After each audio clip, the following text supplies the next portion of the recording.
guest is Kanika. Kanika graduated from IIT Delhi with a degree in electronics and communication. She has a whole host of activities that she was part of in the school that I can see from the LinkedIn profile. She went on to work in Schlumberger. I don't know if I'm saying that correctly or if I'm butchering it. Schlumberger. Yeah, okay.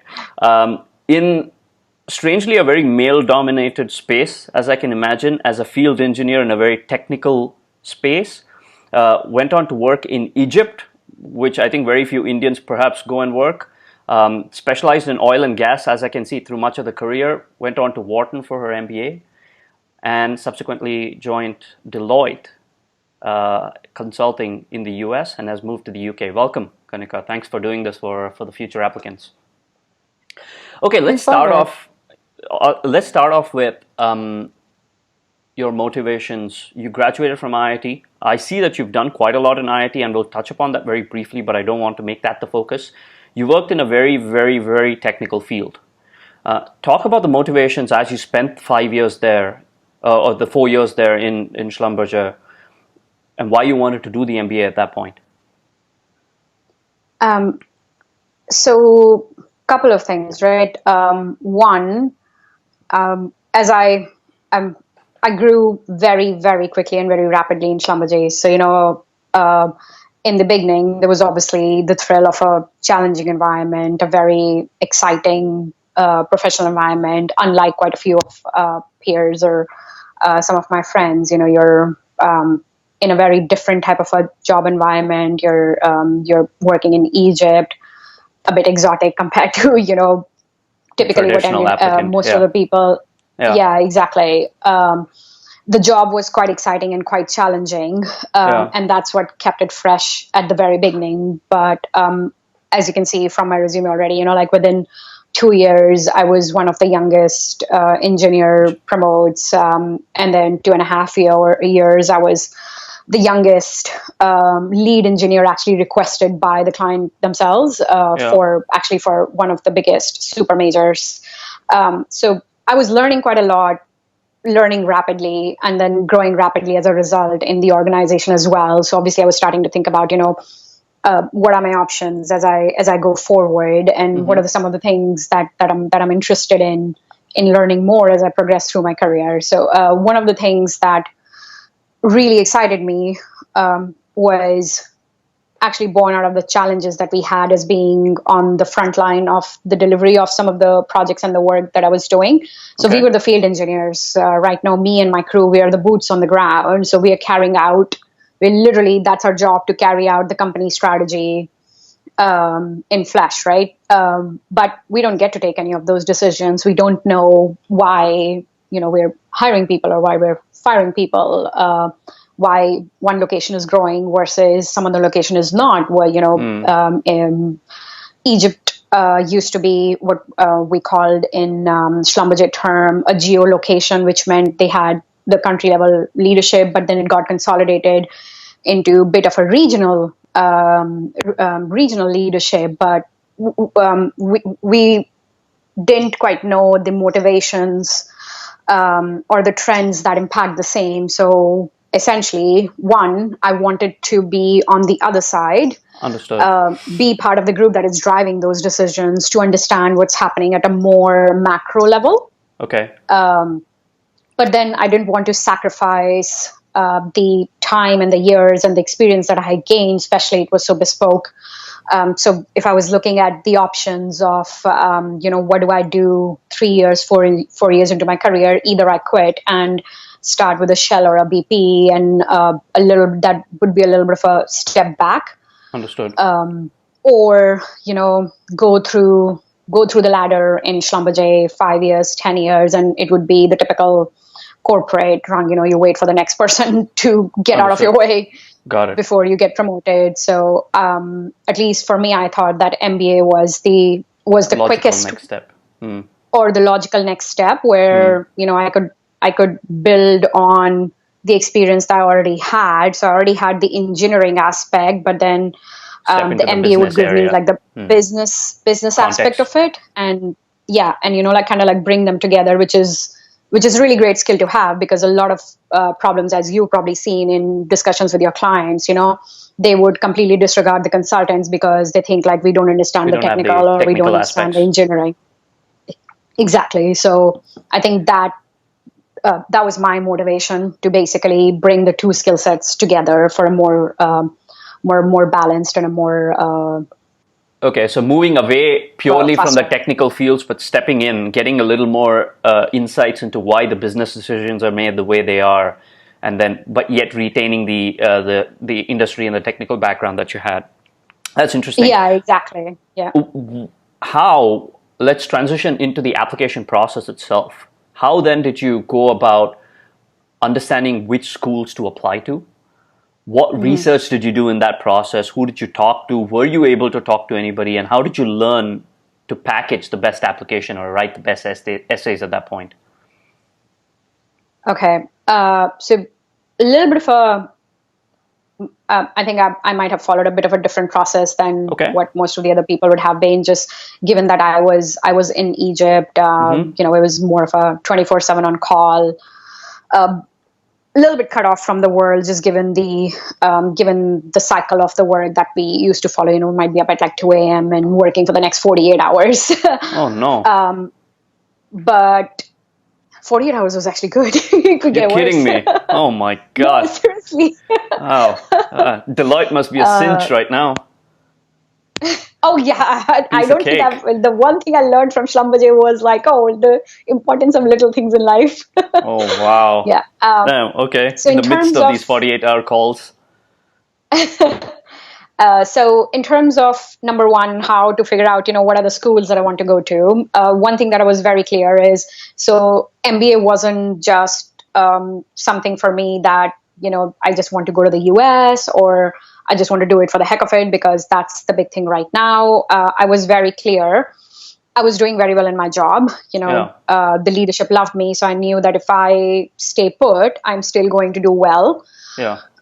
Hence, it was a very conscious decision to say, if I want to do it, I'm looking at quality schools, Okay. and something, and I'm looking at opportunities that add something. So it's not just, I'm just going to do an MBA because everybody has an MBA, right?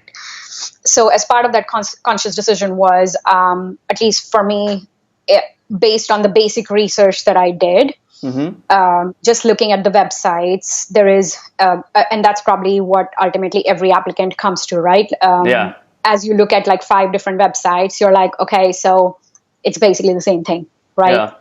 Every single school, and I mean, it's going to teach you the same thing. I don't know, the way the accounting that you're going to learn at Harvard is Little not going to different. be Yeah. It's starkly not going to different be any from different. Yeah. accounting that you're going to learn at, I don't know, UCLA or somewhere else, right? That's right. Yeah. So what is it that really differentiates them? It's ultimately, most of us want to get a job out of it, right? Boom. So it's, you're looking at the job. Culture has always been very, very important to me. Yeah. And then also the ranking, right? Ultimately, it's a degree for life, Yeah. right? And it's probably one of the most expensive degrees that you will ever get. Yeah. So at least those were the top 3 things that mattered to me. So once I'd figured out, okay, it's pretty much similar, Yeah. then I started to look at how the different schools are actually differentiating themselves. Okay. What are some of the students or the applications saying about the school, about the culture? Sorry. No, yeah, let's talk about that point specifically, because that talks even to the research process that you went through. But more importantly, it'll give everybody an understanding of what you learned, either by talking to students about Wharton itself, that said, okay, this may be the school for me. First of all, how many students So or alumni did you talk to, if at all you did? 0. Oh, okay. This is all online research Oh my in whatever God. free time I had on the rigs. By the way, So this is looking at forums and discussions and conversations. to anybody listening, please don't follow this path. She is unconventional for her success. You may have done research and positioned yourself so beautifully. Typical applicants that just look at websites, write things where you can just change the name of the school and it'll appear like it's addressed to that school. I please don't do that. Let's hear this unconventional advice. How did you go about doing No, the research?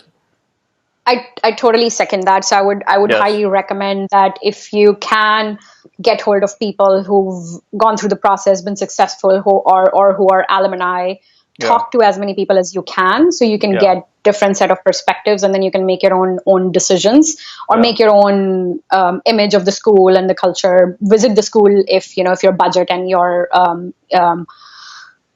schedule allows. Yeah. Yes, unconventional for me. I didn't Yes. have the liberty of doing all of that, right? So that's Yes. why I had to come down to, it had to be a very efficient process. It, as I mentioned, I was looking for just the top school, and something that something that gives me a degree for life and a network for life and a brand for life. Okay. So initially, my target was basically just the top five. So I was Understood. only going to look at the top five. If I had more time, I might branch out to like top seven or something. But at the end of the day, it was the top five. I'm going to try and apply. If I get in, great. Otherwise, I tried. It's okay. Yeah. Fair enough. What did you learn about Wharton through that research that made you say, okay, I think the school is the right school? Yeah. So number one, obviously, the brand and the network was super impressive. It's consistently been in top three. It seems like it's like a usual battle between Howard, Wharton, and Stanford, and they just keep exchanging places on who's number one, who's number two, who's number three. So the brand was there. It's the oldest business school in the world, started in some like 1885 something. So obviously that has allowed it to have the largest alumni network in the world, right? So from wherever you go on, it's pretty easy and to find and to connect with the Wharton alumni. Yeah. So that was just part of the shortlisting process. But to your point about, did I have a very good idea of what the school was going to be like? Probably not, because obviously, I had not done that aspect of, I only knew what the websites or the different forums told me. I'd not had the chance to visit the school. I'd not had the chance to speak to a few of the alumni, but at least it was a very safe choice given, am I going to have the brand? Yes. Am I going to have the network? Yes. At the end of the day, might I find a job? Probably yes. Yeah. And let's not discount the fact that as per the introduction that I said, you do have pedigree. IITs from India are very, very well known to produce pretty good students. Obviously, you've gone through the academic rigor, so that sounds quite good to much of the admissions committees in business schools.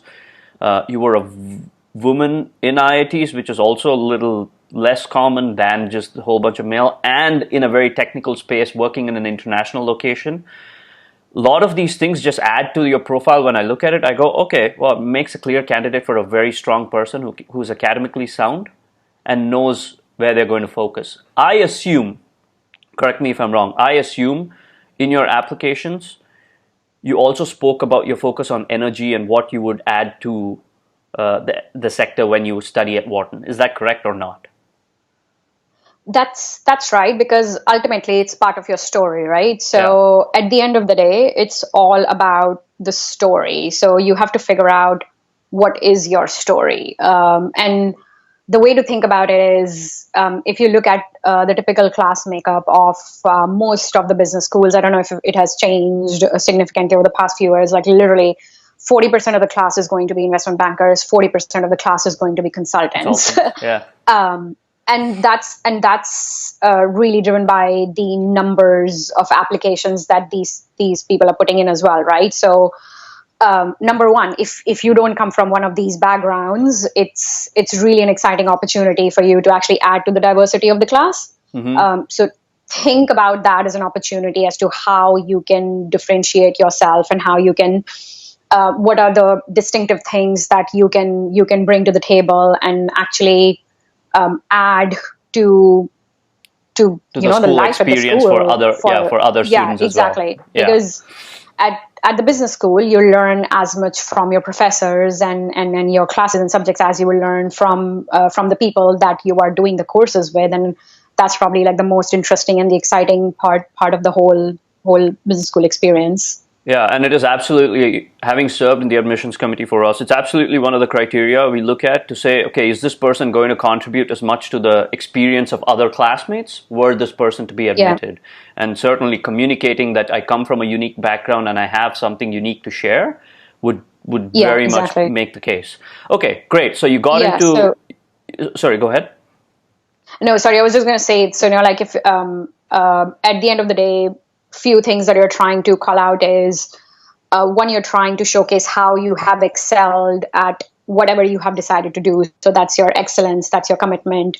And then, you've made conscious decisions along the way to basically create this story that you're putting forward for the admissions committee to look at. So think about all of that.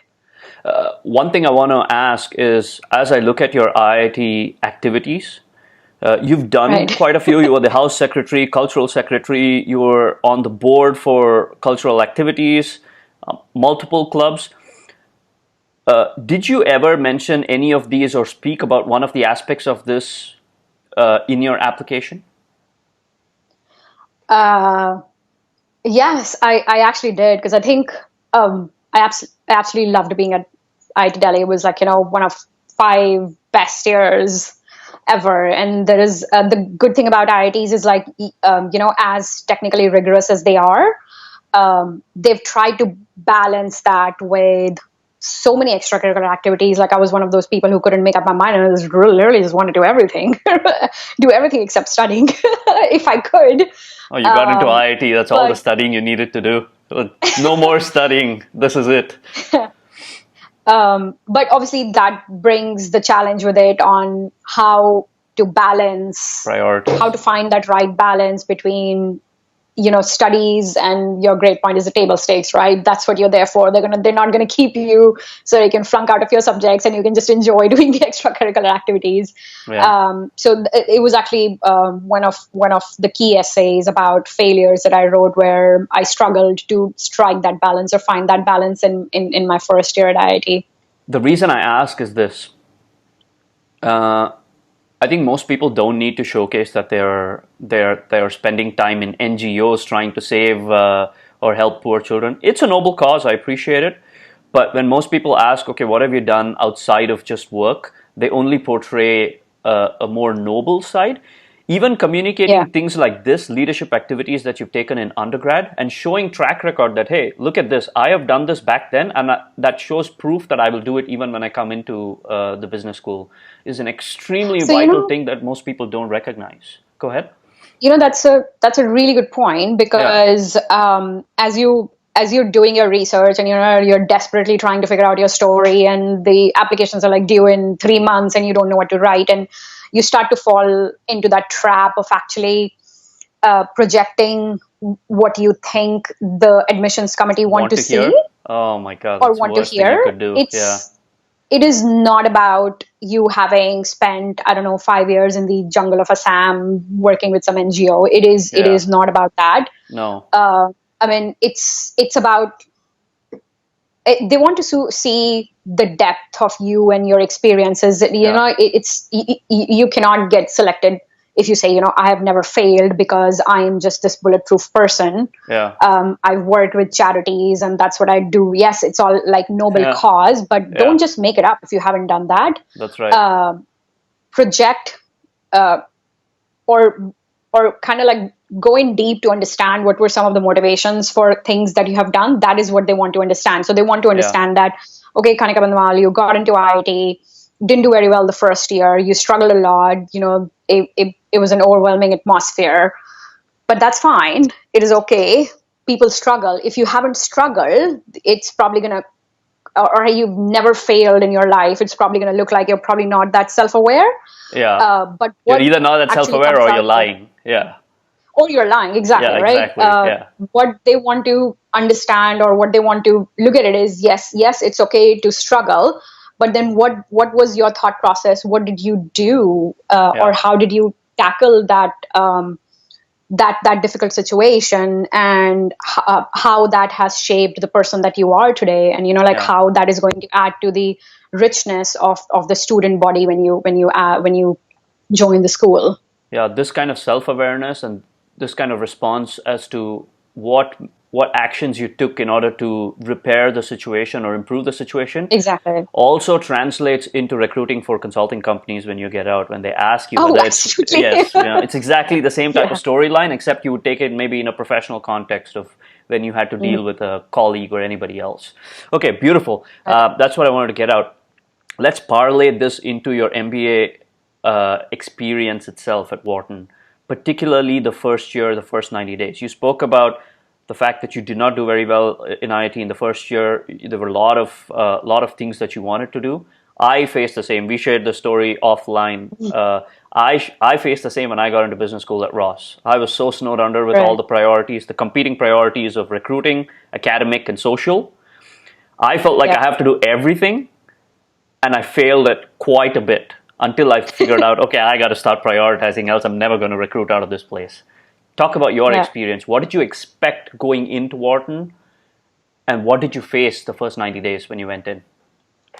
Right.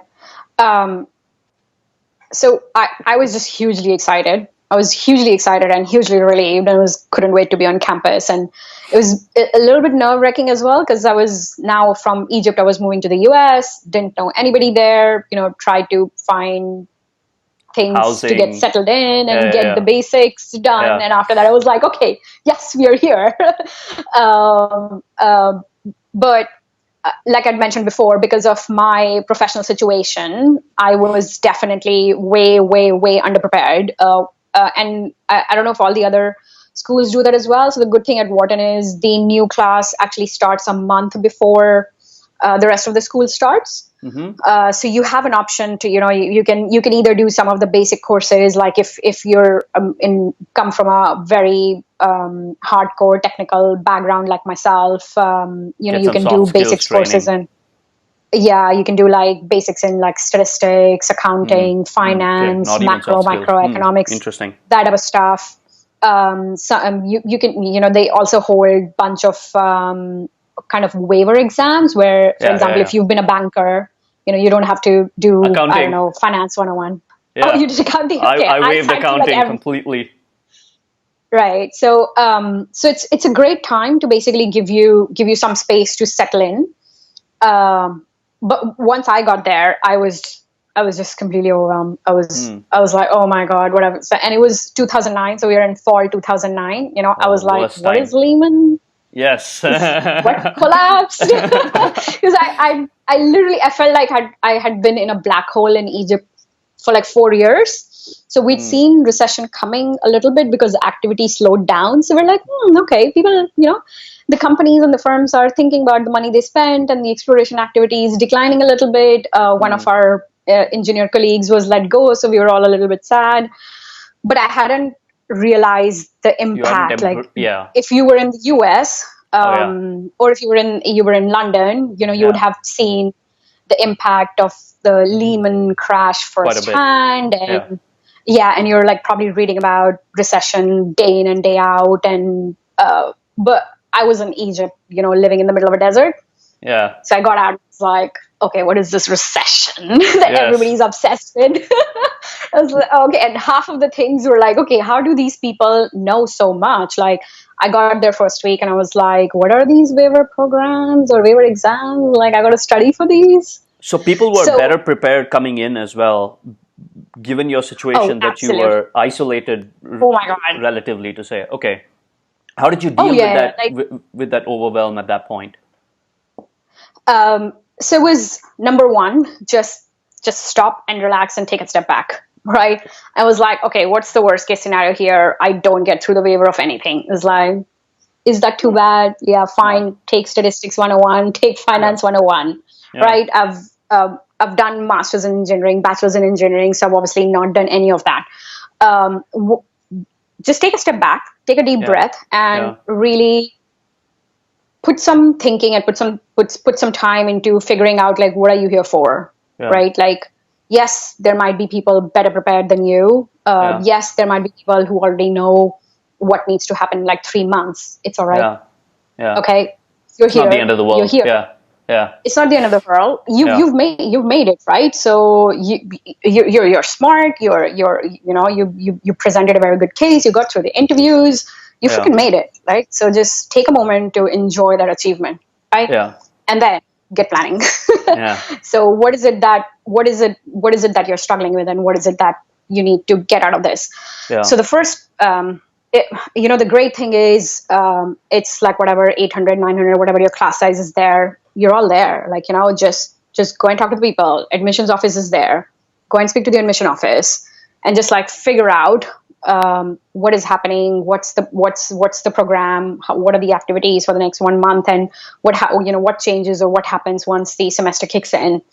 They have usually the pace of things is just like overwhelmingly fast. So the amount of time that you can put in the first 1 month in just trying to understand what comes next, what is it that you're going to focus on, what is it that you need to prioritize, the better equipped you will be to deal with that. Because otherwise it is just a roller coaster, right? Like you just get in and like, oh my God, so this is tomorrow. I didn't know this. Oh, this is in like 1 month, or, I need to write my cover letters. It's like the pace is overwhelmingly fast. So just be prepared to deal with it. It's okay to be overwhelmed, but take a deep breath, sit down and plan and prioritize. Actually, that's really good advice. I had never thought about it that way. I think one of the parts of the mission of admissions roadmap or this or these interview series is actually to lay out a roadmap, and this is pretty useful.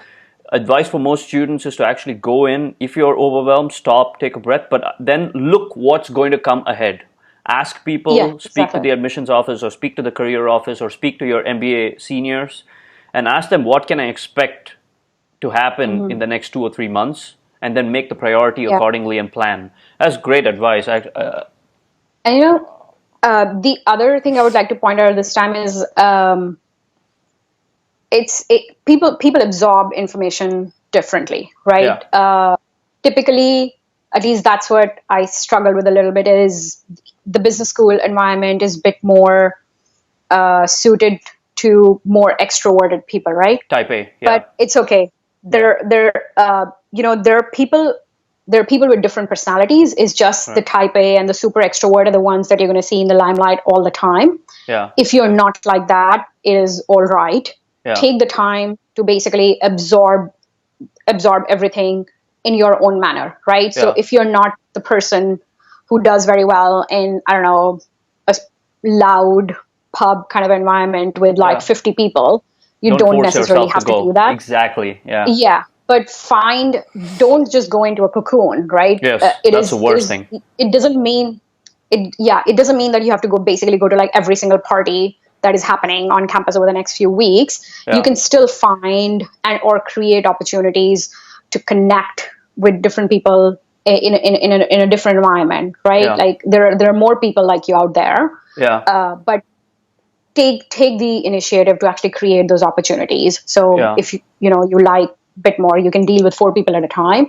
Yeah. Find 4 people that you met or you talked to over the last couple of days and take them all out for a coffee, or do a potluck or whatever that works for you. But take the initiative to actually create those opportunities. Yeah, that's great advice. Let's focus on one of the biggest parts, I think, in business school, which I think is recruiting, right? Ultimately, like you set the context early on, of course, you want to get in order to get a very good job and move forward. How did you figure out? Did you know you wanted to do consulting right off the bat when you joined year 1? No. Okay. How did you figure out that process? Like year 1. So it was, like I said, I was a little bit underprepared. When I got there, it was just like, okay, first couple of months loaded with classes, and then it's like suddenly, oh my God, recruiting is going to start. And I was like, oh, I don't know, what do I need to do? So how am I recruiting? So I wanted to keep my oil and gas and energy focus. Okay. I wasn't too keen on either banking or consulting opportunity, at least at this point in time. Okay. So at least for the first year, my focus was looking more at industry jobs. But obviously, we're talking about 2009, which is like peak of recession. Most of the opportunities have dried out. Even, it was extremely difficult to recruit in like banking or anything finance related, which used to be some of the big areas that people go to. Particularly out of Wharton, right? Particularly out of Wharton, yeah, Yeah, that's it's right. known to be a finance school, That's right? right. Yeah. So for the first year, I kept my industry focus, and I was looking at what are some of the firms that actually come on campus, and I can connect with them that way. But then also trying to look outside of the realm of just the Wharton College. Like, are there opportunities to connect with these companies separately? Looking at, are they recruiting? Look at their internship programs and try and connect with Wharton alumni, even if some of the firms are not coming on campus for now. But so they might not have a formal program to go on campus or school this year because it takes time, it takes money, it costs them. But if you were the one actually putting in the time and the effort to connect with them directly, they might be bit more open to look at what can they do with you as somebody who's. This is such useful advice. Most people go in and you get into the top 10 schools and you think, okay, this is it. And now whatever ecosystem is provided, the companies that are coming on campus, that's all I can apply to. Yeah.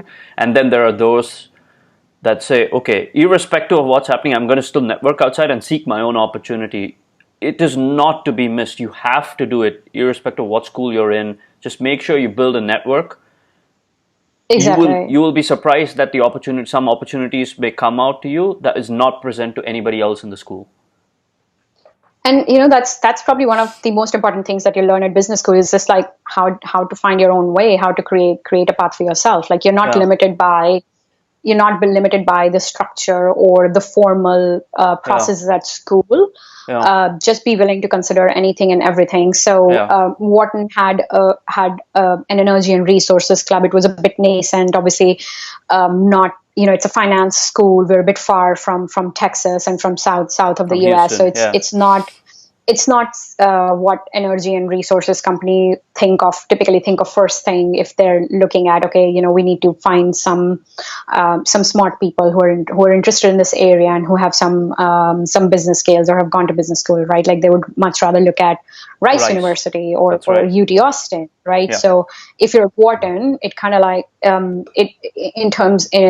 for some of the specific industries like energy and resources, it can actually count against you.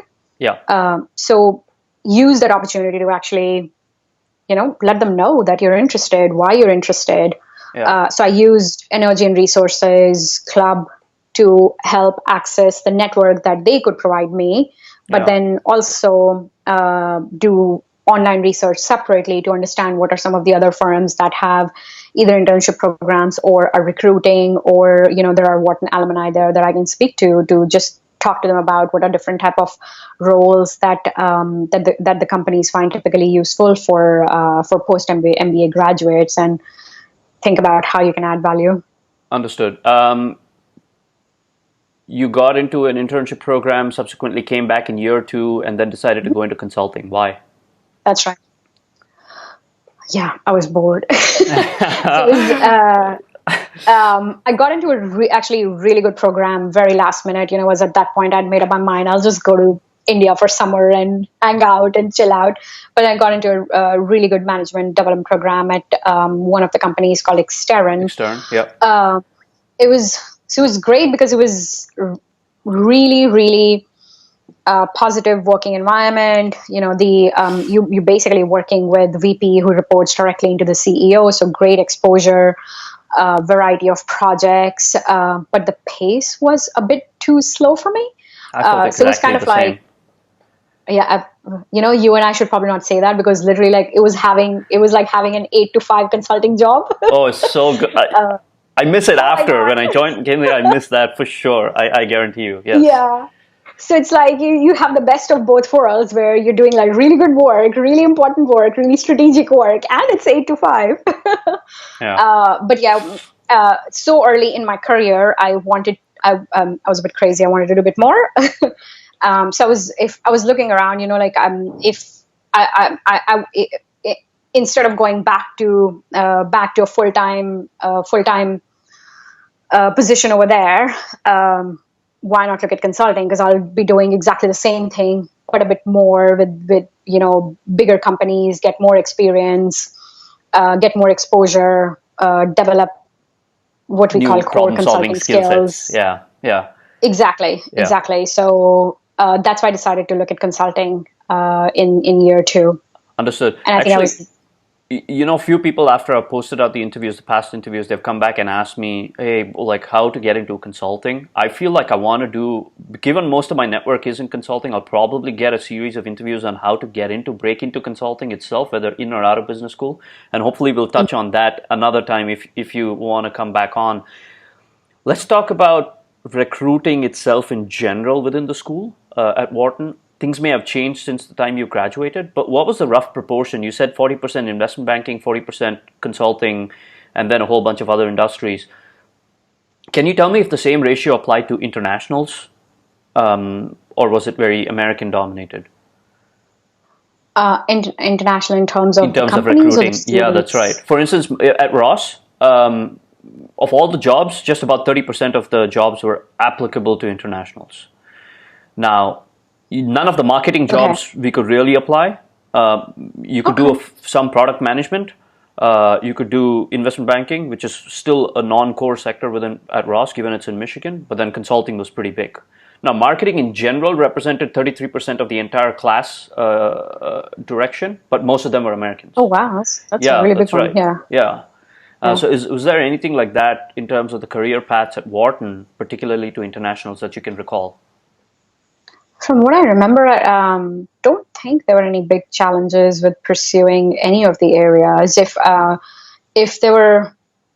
Because most of the firms were basically like, big Fortune 500 firms.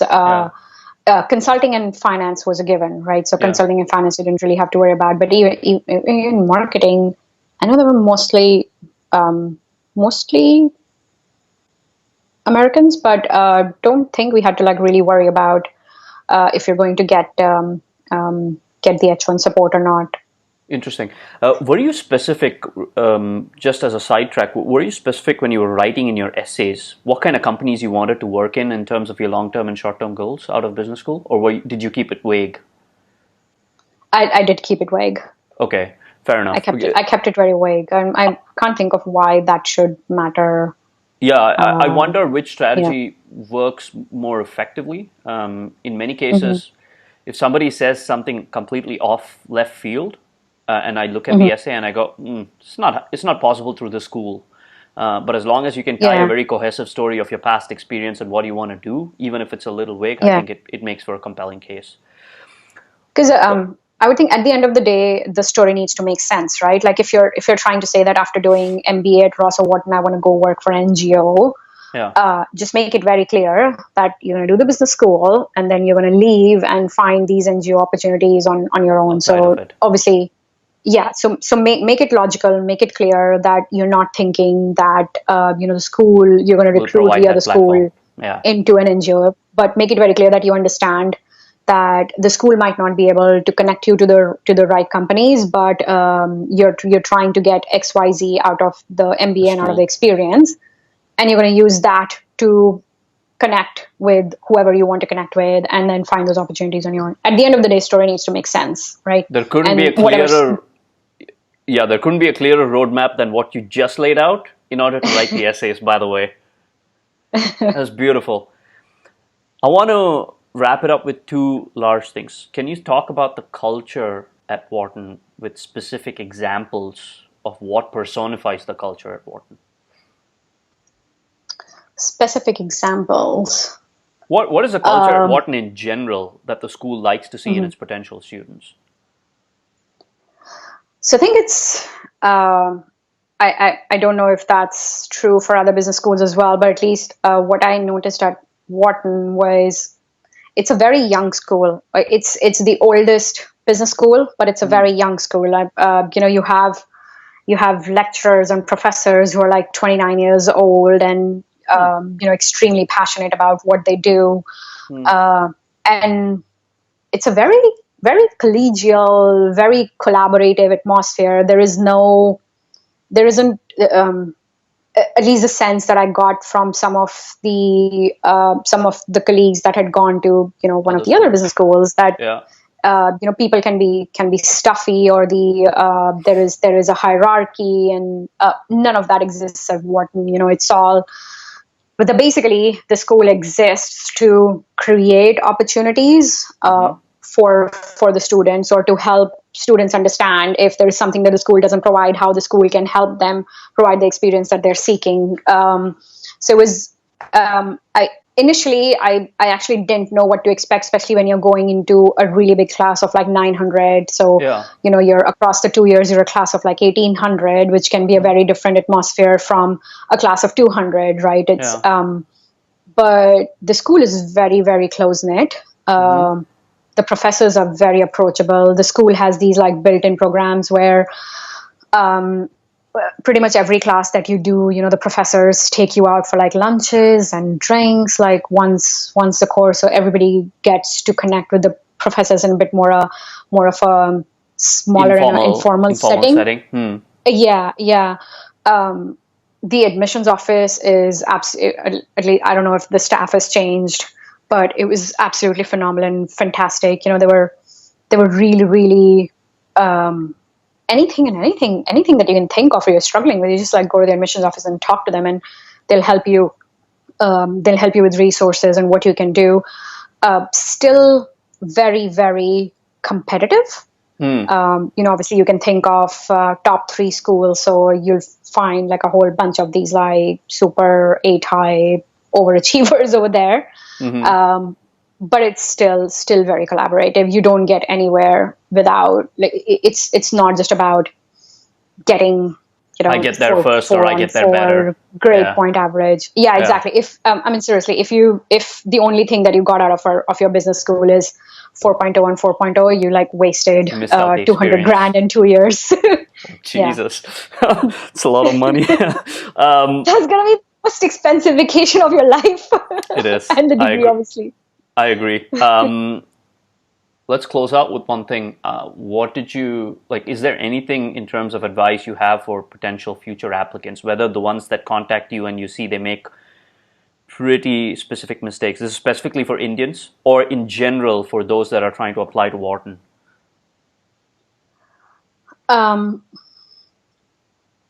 So I would say, I would say think really carefully about why you want to do an MBA.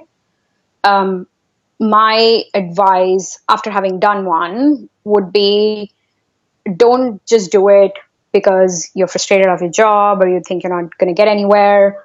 One, it's not an academic degree. It's really a degree for life. It's about the network. It's about the brand. It's about the people that you meet there.